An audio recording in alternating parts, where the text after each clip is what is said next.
अस्सलाम वालेकुम। कैसे हैं आप सब लोग? ठीक ठाक हैं? सबूर अहमद आपसे मुखातिब हूँ। अच्छा, लास्ट मंथ है और ये मंथ बहुत इम्पोर्टेंट होता है कैफ स्टूडेंट्स के लिए। मैं हमेशा से ये कहता आ रहा हूँ आप लोगों को कि ये जो मंथ है, अगर इस मंथ में आप अपने साथ ईमानदारी कर लें या अपने साथ आप सिंसियर होकर पढ़ लें तो आप पेपर पास कर जाते हैं। ठीक है, जो आपने पीछे किया हुआ है, ऑब्वियसली आपने लेक्चर्स लिए होंगे, आपने होमवर्क किया होगा, कहीं पे नहीं भी किया होगा, और कुछ आपने रिवाइज़ करने वाला रहता होगा, काफ़ी रहता होगा ऑब्वियसली रिवाइज़ करने वाला, बिकॉज़ तीन तीन सब्जेक्ट्स होते हैं तो साथ साथ जो है ना रिवाइज़ करना। कुछ लोग होते हैं जिनकी आदत होती है कि वीकेंड पे वो रिवाइज़ कर लेते हैं जो वीकेंड में पढ़ा होता है पूरे हफ्ते में, और कुछ लोग जो है वो मेरे जैसे होते हैं जो एंड का वेट कर रहे होते हैं, चलो एंड पे जाके करते क्या नाम है रिवाइज़ करेंगे। सो जो हो गया वो हो गया। मेरा ख्याल है कि सबके लेक्चर्स कंप्लीट हो चुके होंगे, मोस्टली टीचर्स जो हैं वो 31 जुलाई या 5 अगस्त तक जो है वो लेक्चर्स कंप्लीट कर लेते हैं।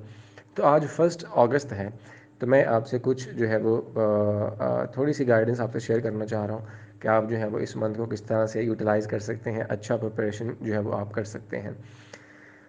सबसे पहली तो आपके लेक्चर्स कंप्लीट होने चाहिए इस महीने में। अगर आप लेक्चर्स ले रहे हैं, फिर पुराने लेक्चर्स पेंडिंग हैं और आप उनको कंप्लीट कर रहे हैं, तो बहुत ही कोई फिटे मुंह वाली बात है ये। ठीक है, पहली बात तो ये है कि अगर आपकी लेक्चर अब तक कंप्लीट नहीं है तो 5 अगस्त तक जो है वो उसको कंप्लीट करें और फिर जो है अपनी प्रिपरेशन जो है ना वो स्टार्ट करें। रिवीजन कुछ थ्योरीज लोग अपनाते हैं कि अगर 3 सब्जेक्ट्स हैं, एक दिन एक सब्जेक्ट करेंगे, दूसरे दिन दूसरा सब्जेक्ट करेंगे, तीसरे दिन तीसरा तीसरा सब्जेक्ट करेंगे।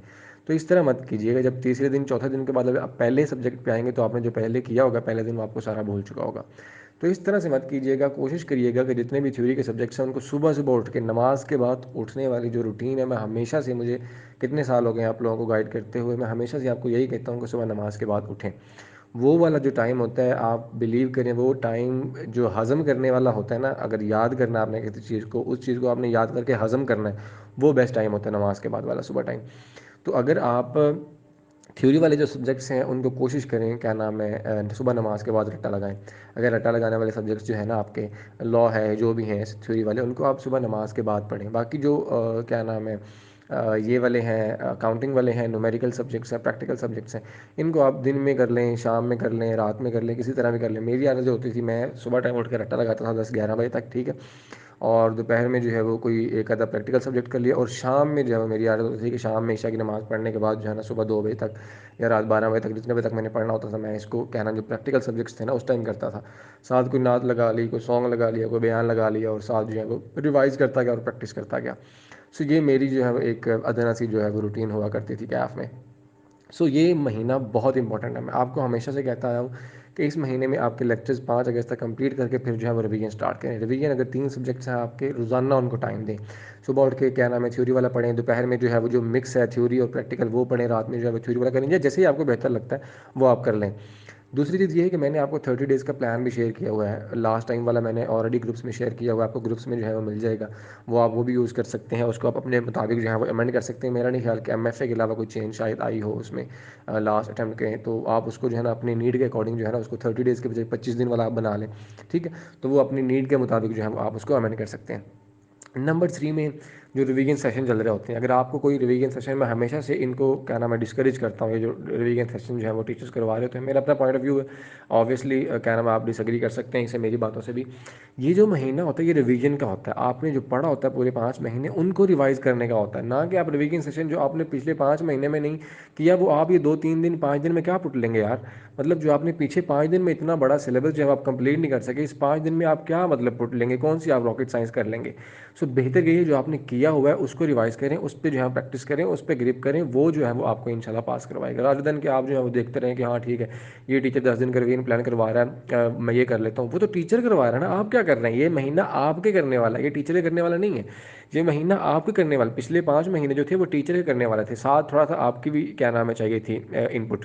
ठीक है, ये जो महीना ये सारा आपका, यहाँ इनपुट भी आपकी आउटपुट भी आपकी है। ठीक है, पहले तो इनपुट टीचर दे रहा था, आप उस पर आउटपुट थोड़ा बहुत कर रहे थे, लेकिन नहीं, इस महीने में बिल्कुल सारा काम आपका है, सारा कुछ आपने करना है। रादर देन कि आप देख रहे हो वो रिवीजन सेशन आएगा 10 दिन का मैं वो कर लूँगा, वो तो टीचर कर रहा होगा भाई क्लास में, आप तो उसको एज इट इज़ देख रहे होंगे जो पहले 5 महीने भी आपने देखा है। सो इन चीज़ों से दूर रहें। हाँ, ये चीज़ मैं क्या नाम है इनकरेज करूँगा कि अगर आपका कोई एक टॉपिक वीक है, कोई एक कॉन्सेप्ट वीक है, तो आप उसका रिवीजन सेशन ले लें। आई कैप के भी सेशन हो रहे होंगे, आप उनको भी ले लें। वहाँ से भी आपको जो है वो टॉपिक्स मिल जाएंगे, गाइडेंस मिल जाएगी, रहनुमाई मिल जाएगी, किस तरह अपना पेपर अटेम्प्ट करना है और किस तरह से जो है वो आपने क्या नाम है चीज़ों को लेकर चलना है। तो वो रहनुमाई आपको आई कैप के सेशन में से भी मिल जाएगी। वहाँ टीचर बहुत अच्छा गाइड करते हैं, आप उनको भी सुन सकते हैं। रादर देन कि आप ये 10-15 वाले रिवीजन सेशन है ये आप ले रहे हो, मैं इनको जो है वो इनकरेज नहीं करता हूँ। नंबर 4 में इस टाइम जो है वो इस महीने में सबसे इंपॉर्टेंट चीज़ जो मैं क्या नाम है लैक करता होता हूँ वो ये कि आपने अटेम्प्ट लाजमी करने हैं मॉक्स ऑफ डिफरेंट इंस्टीट्यूशंस। ये जो मॉक्स होते हैं ना, ये आप जब अटेम्प्ट करते हैं ना, आपको पता चलता है कि आप कितने पानी में हैं और आपकी औकात कितनी है और आप कहाँ पे खड़े, कहाँ पे स्टैंड कर रहे हैं। ठीक है, ये जो है मॉक्स, ये आपने जब आप कंप्लीट कर लेंगे, चाहे आप पेपर से 1 दिन पहले, 2 दिन पहले, 3 दिन पहले, ज़रूरी नहीं है कि जब मॉक हो रहा है उस दिन जाके आप क्या नाम है कॉलेज में बैठ के जाके उसको टेस्ट कर रहे हो। नहीं, आप पेपर से 3 दिन पहले, 4 दिन पहले अपने कमरे में पुरसुकून माहौल बना के जो है ना वो आप उसको क्या नाम है लाइटें बंद करने कह रहा हूँ मतलब दरवाजे बंद करके सारा कुछ जो है वो लॉक करके खुद को 3.25 घंटे का अलार्म लगा के टाइम लगा के आप उसको सॉल्व करें।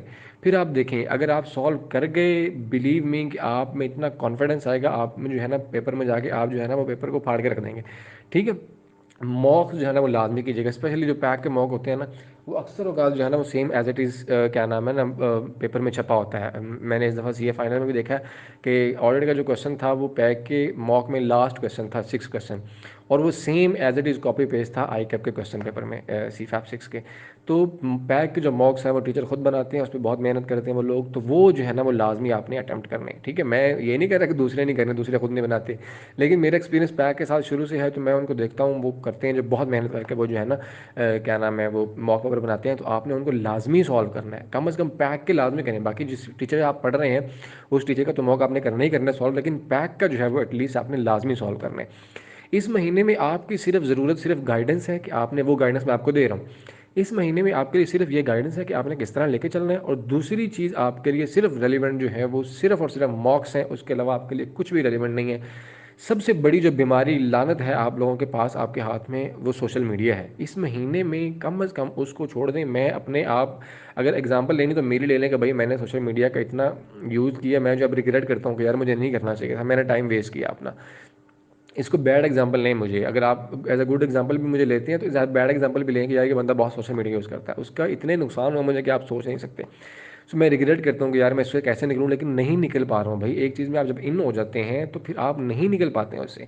सो मेरी गुजारिश ये है, मेरी रिक्वेस्ट ये है आपसे, मुअद्दबाना गुजारिश है, इस महीने में सोशल मीडिया जो मीम्स बनाते हैं आप लोग, ऑब्वियसली मुझ पे ही बना रहे होते हैं मोस्टली, किसी टीचर पे बना दी, मुझ पे बना दी, ठीक है बनाएं, बाकी 5 महीने बनाएं, लेकिन ये महीना अपने साथ सिंसेरिटी के साथ, खुलूस के साथ, दयानतदारी के साथ अपने माँ बाप की चेहरे देखो यार, वो आपके मतलब उम्मीद लगा के बैठे हुए कि मेरा बच्चा या मेरी बेटी जो है वो क्या नाम है पास करेगा, हम उसकी क्या नाम है शादी करेंगे। फिर शादी वाली मोटिवेशन ले लो यार, ऑब्वियसली वो अलग बात है कि मेरी खुद की नहीं हो रही, लेकिन आप तो कम से कम ले ना कि यार मतलब शादी जल्दी हो जाएगी, जल्दी पास कर जाएंगे। और आगे जो है वो इंडक्शन वाले सीन बड़े थोड़े से बुरे हुए पड़े आजकल। सो जल्दी से क्वालिफाई करें, कंपटीशन बहुत ज़्यादा है आगे, जितना जल्दी क्वालिफाई करेंगे उतनी जल्दी आपके जो है वो चांसेस है कि आप किसी फॉर्म में इंडक्शन हो जाएंगे। अगर आपका FTS ओल्ड होता गया तो फिर बड़ी मुश्किल बन जाएगी फिर, ये बात मेरी याद रखिएगा, because there are many groups of induction, तकरीबन कोई 20-25 ग्रुप्स हैं जिनको मैं हैंडल कर रहा हूँ, जिनको मैं गाइड कर रहा हूँ, आपने भी उन्हीं में आना है इंशाल्लाह कैफ के बाद। सो बड़ी मुश्किलें हो रही हैं बच्चों के इंडक्शन के हवाले से। सो जितनी जल्दी कैफ करेंगे उतनी जल्दी आपकी इंडक्शन होगी।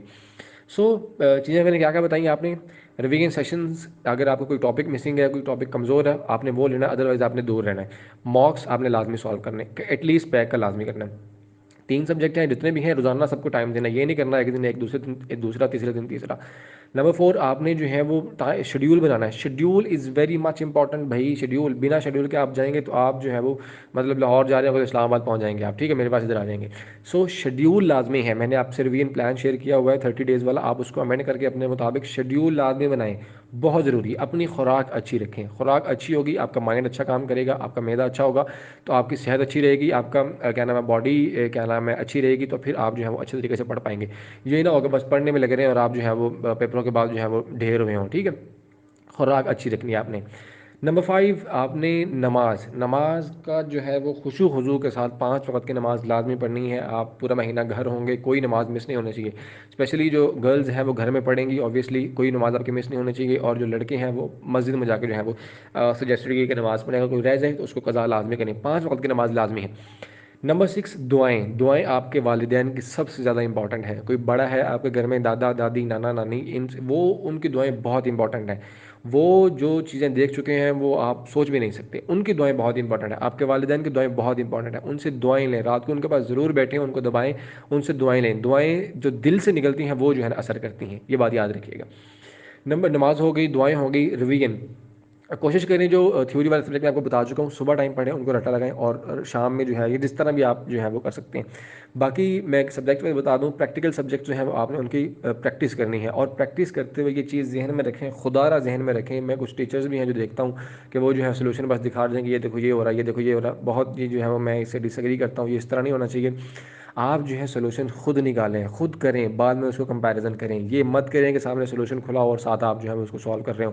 प्लीज़ डोंट डू दिस, ये मत करें, ये आप अपने साथ नुकसान कर रहे हैं। पेपर में जाके आपको इसका नुकसान होगा, बिलीव मी, मेरे साथ हो चुका है ये नुकसान होगा आपको। सोल्यूशन मत खोलें, खुद करें, जितना हद तक कर लो यार। प्रैक्टिस कर करके आप जो है वो कर जाएंगे इंशाल्लाह। सो जो प्रैक्टिकल सब्जेक्ट्स हैं उनको क्या नाम है, चैप्टर वाइज उनके जो है वो अच्छे तरीके से उनकी रिवीजन करें और उनके जो है वो पास्ट पेपर्स सॉल्व करें। ज़रूरी नहीं आप सारी एग्जांपल जो टीचर ने करवाई हुई वो भी करें, वो आप उनको देख लें, लेकिन जो क्वेश्चंस करवाए हुए हैं बड़े बड़े बेंच मार्क, वो आप लाजमी जो है वो करें और पास्ट पेपर्स तो करें ही करें, ठीक है। सोल्यूशन मत देखें। ये मैं आपको थ्योरिकल प्रैक्टिकल सब्जेक्ट्स के बारे में बता रहा हूँ। कॉस्ट में खूबसूरत चीज़ ये है कि आप उसको कोई भी चीज़ अगर आपको वैल्यू समझ नहीं आ रही तो आप उसको ज्यूम करके क्वेश्चन जो है वो पूरा कर सकते हैं। कॉस्ट में जितना पेपर आप ज़्यादा करेंगे उतने आपको जो है वो पेपर पास होने के चांसेस ज़्यादा होंगे। FR1 FR2 सेम, उसमें तो ये एजम्पशन वाला सीन नहीं है, उसमें तो आपने प्रैक्टिस करनी है।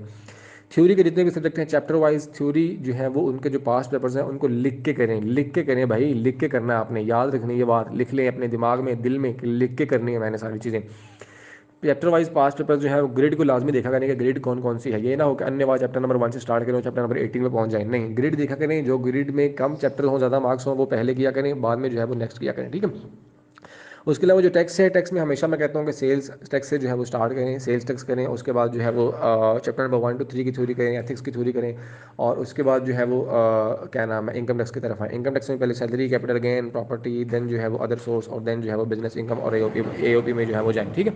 सो टैक्स में जो है वो आई लव टैक्स और मेरा जो है वो क्रश भी टैक्स है। सो टैक्स में सबसे पहले सेल्स टैक्स, उसके बाद उसकी थ्योरी, फिर बाकी थ्योरी, फिर जो है वो इनकम टैक्स। ये सीक्वेंस अगर आप याद रखेंगे और अगर आप इस सीक्वेंस से करेंगे इंशाल्लाह पेपर आपका अच्छा होगा। पेपर में भी यही सीक्वेंस फॉलो करें, सजेस्टेड सीक्वेंस यही है, और सीफैब में भी आपका सजेस्टेड जो है वो सीक्वेंस यही है। उसके अलावा कौन सा रहेगा पेपर, प्रैक्टिकल बता दिया आपको, लॉ, और लॉ हो गए दो, और ऑडिट हो गए, थ्योरेटिकल सब्जेक्ट्स हैं। इनको आपने अच्छे तरीके से अंडरस्टैंडिंग, रट्टा नहीं लगाना, अंडरस्टैंडिंग के साथ रट्टा इज एक्सेप्टेबल। सिर्फ रट्टा, ओनली रट्टा इज नॉट एक्सेप्टेबल। पेपर में सिर्फ रट्टा नहीं आना, सिनेरियो बेस्ड भी क्वेश्चन आने, सो आपने उसकी भी तैयारी करनी। अंडरस्टैंडिंग के साथ, कॉन्सेप्ट्स के साथ आप रट्टा लगाएंगे तो आप उसको कैटर कर सकते हैं, लेकिन अगर आप अन्य बार रट्टा लगाएंगे तो फिर आपको नहीं पता चलेगा ये कहाँ से क्वेश्चन आया और मैंने इसको किस तरह से सॉल्व करना है। गाइडेंस सेशन आईकैम के लाजमी लीजिएगा, वहाँ पे अच्छे अच्छे टीचर्स आते हैं और आपको अच्छा सा गाइड करेंगे इंशाल्लाह। सो वो लाजमी लीजिएगा। और उसके अलावा कोई भी चीज़ हो, कोई बात आपने करनी हो, कोई क्या नाम है स्पेसिफिक चीज़ आपने क्या नाम है डिस्कस करनी हो, तो आप मुझसे डिस्कस कर सकते हैं। मेरा नंबर आप जो है वो आपको सबके पास होगा, 0302911449। ऑब्वियसली मैं भी बिजी होता हूँ, ऑफिस भी है, फिर क्या नाम है पढ़ना पढ़ाना भी है, और काफ़ी बिजी होता हूँ। तो अगर मैसेज करते हैं आप तो उसके लिए थोड़ा सा वेट किया करें, आपको रिप्लाई इंशाल्लाह विद इन अ डे और ज़रूर मैं जो है वो कर देता हूँ। बाकी ग्रुप्स हैं, जो मॉक्स आपको मिलेंगे वो इंशाल्लाह मेरे ग्रुप्स में आपको सब मिल जाएंगे, आपको कहीं भी जाने की ज़रूरत नहीं पड़ेगी। और आपको जो है वो सोशल मीडिया वाले लानत से दूर रखने के लिए मैं आपको कह रहा हूँ कि सोशल मीडिया से दूर रहें। प्रैक्टिकल सब्जेक्ट्स अच्छे तरीके से उनकी प्रैक्टिस प्रैक्टिस प्रैक्टिस प्रैक्टिस, ठीक है। जो थ्योरेटिकल सब्जेक्ट्स हैं सुबह उठ के उनको रटा लगाएं, कॉन्सेप्ट के साथ रटा लगाएं, चैप्टर वाइज उनको हाथ से सॉल्व करें। ग्रिड को लाजमी देखें, जिस ग्रिड में कम मार्क्स हैं और ज़्यादा मार्क्स हैं, कम चैप्टर हैं, उनको प्रायोरिटी पर रखें। जिस ग्रिड में ज़्यादा चैप्टर्स हैं, कम मार्क्स हैं, उनको एंड पे रखें। छोड़ना कुछ नहीं है। स्मार्ट स्टडी बता रहा हूँ आपको, ये सिलेक्टिव स्टडी नहीं है, स्मार्ट स्टडी है। मैंने थ्योरी के सारे सब्जेक्ट इसी तरह पास किए हैं, ठीक है। ये सिलेक्टिव स्टडी नहीं है, स्मार्ट स्टडी। आपने स्मार्ट स्टडी करनी है, सिलेक्टिव स्टडी नहीं करनी, करना आपने सारा है। हाँ, अगर आपको लग रहा है कि यार ये मैं छोड़ रहा हूँ, लेकिन उसको छोड़े मत, उसको पढ़ के लाजमी जाए, इतना पता हो कि यार इसमें है क्या। पेपर, जो प्रैक्टिकल पेपर है, सारे पेपर जितने भी हैं उनको आपने कोशिश करना है कि 100 नंबर का जो है वो, स्पेशली जो कॉस्ट है, उनको 100 नंबर का जो है वो लाजमी सॉल्व करना है। अगर आप पेपर पूरा कर जाते हैं, there are many chances, more chances कि आप जो है वो इंशाल्लाह पेपर पास करने की पोजीशन में होंगे। बाकी कॉन्फिडेंट रहें, ये पूरा महीना आपके पास, इसको अच्छी तरीके से यूटिलाइज़ करें। जितना अच्छा तरीका आपसे यूटिलाइज़ कर जाएंगे इसको, बिलीव मी, आप पेपर पास कर जाएंगे। अगर आप इधर उधर भटकते रहेंगे तो फिर आप यही कहेंगे कि हम ना इधर के रहे ना उधर के रहे, जो ठीक है, जो भी वो शेर है। तो फिर आप ये जो है वो यही करेंगे कि आप ना इधर करेंगे ना उधर करेंगे। सो इधर उधर मत भटकें, अपना आज से ही शेड्यूल बनाएं, प्लान बनाएं, मैंने किस तरह लेकर चलना है। अगर लेक्चर्स भी पेंडिंग है, टीचर्स के लेक्चर्स चल रहे हैं, तो आप उसको बुलाएं कब तक कंप्लीट हो जाएंगे। उस ऑब्वियसली सारे सब्जेक्ट्स की तो नहीं चल रही होंगी ना अब तक क्लासेस, किसी ना किसी सब्जेक्ट की तो आपकी क्लासेस कंप्लीट हो चुकी होंगी ना। सो जो कंप्लीट हो चुकी हैं उनका प्लान बनाएं और उनको जो है वो क्या नाम है कंटिन्यू करें। 30 डेज रिवीजन प्लान मैंने आपसे शेयर किया हुआ है, उसको देखें, उसको कमेंट कर लें। और ये चीज़ें जो है वो मेरा वॉइस नोट अच्छे तरीके से एक दफ़ा सुन लें, चीज़ों को नोट कर लें कि मैंने क्या क्या चीज़ें बताई हुई हैं, और इंशाल्लाह अल्लाह ताला बेहतर करेंगे। बाकी जो है कोई भी गाइडेंस आपको चाहिए हो तो आप मुझसे कांटेक्ट कर सकते हैं। बहुत शुक्रिया। सबूर अहमद को अपनी दुआओं में याद रखिएगा, आपकी दुआओं की बड़ी ज़रूरत है। जज़ाकल्लाह, खुश रहें, आबाद रहें, अल्लाह ताला आप सबको कामयाब करें, अल्लाह ताला आप सबका हामी और नासिर हो। ये महीना आपका अच्छा गुजरे और आगे आने वाले जो अगले महीने के पहले 12 से 13 दिन हैं वो भी आपके अच्छे गुजरें। अल्लाह करे आप हंसते मुस्कुराते हुए एग्जामिनेशन हॉल से बाहर आएँ, आपके वालिदैन को आप पे प्राउड हो और आप सब पास करें और आपकी शादियाँ जल्द हों। आमीन, सुबहान अल्लाह।